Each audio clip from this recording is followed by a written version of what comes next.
So music is a great way to explore implicit versus explicit, just in a general way, because there's like implicit, explicit thoughts, implicit, explicit actions, implicit, explicit energy, implicit, explicit memories, all these different aspects of implicit, explicit. So let's explore with music, which is just a nice topic we can just easily address, right?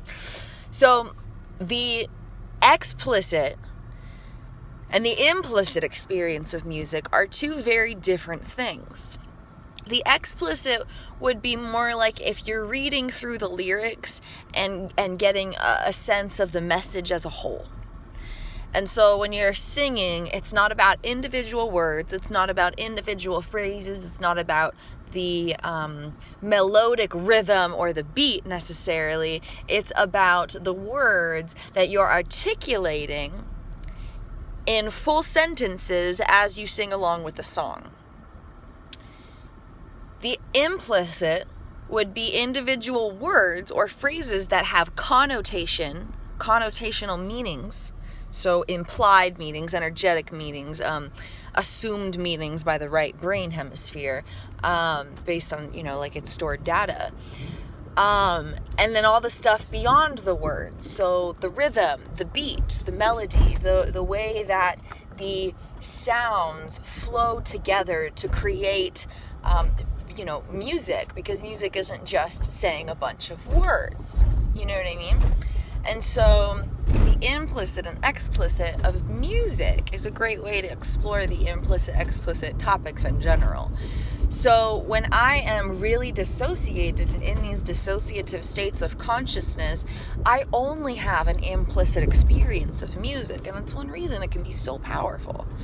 I don't know the altogether message of the lyrics. I can't grasp the full sentences. I don't have an articulation of every single word, and I don't, externally and internally, I don't have a comprehension of what those words mean in a row. Implicitly, I feel the beat. I feel the vibrational bass.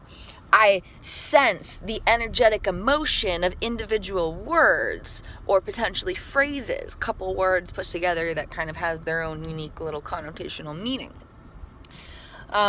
So annotations are explicit, connotations are implicit. Declarative statements are explicit, and then sensational, emotional, energetic perceptions or whatever would be implicit. And it's fascinating to be able to compare and contrast, if you will, the experience of implicit versus explicit, because I assumed that I was listening to music this whole time. And I assumed that my brain was processing it.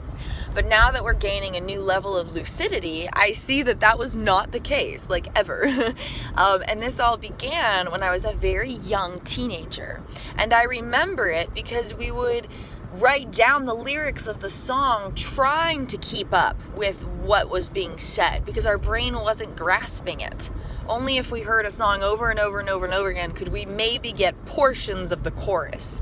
But otherwise, we didn't actually have a grasp of the words being spoken throughout the song because of the way our language hemispheres were just shutting down. Our language centers were just going offline, inactive in the unfolding experience of life through my neurobiological applications of consciousness, right? So, I thought I was having a full sensation of music this whole time. But now I can sing along with every single word and have a grasp of the message as a whole. Before, I could only grasp key words, feel the vibration, feel the melodic flow, vibrational bass, the melodic flow of the rhythm, and I could only grasp key words. And because there were only key words, the only lyrical message I was getting was the sensation of those particular words that were popping out. Maybe one in every 10 words, maybe one in every 15 phrases, or, just an approximation. My brain was actually grasping. And my brain wasn't processing the lyrics of the songs as a whole. And this is one reason why music had so much power. I mean, it still does, but even to, man, people need to learn how to park. But even to like a deeper degree than usual, because I couldn't understand words. I couldn't understand my own thoughts. I couldn't understand all these various aspects that the brain would normally be grasping.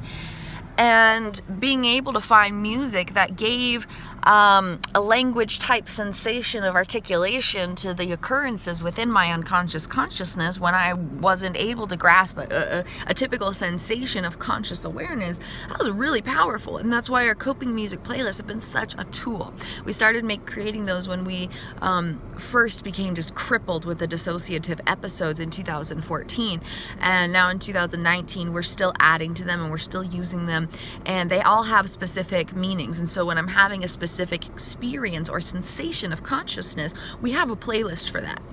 Everything from coping with amnesia from month to month to age regression to, everything in between, PTSD episodes, all the different things, depression, when self needs to connect with parts, when certain parts need to be grounded in their own neurobiological abilities, all these different things. And so our coping music playlists are really powerful, and it's because of the way we grasp the implicit sensation of the language of music when our explicit language centers were not consciously accessible.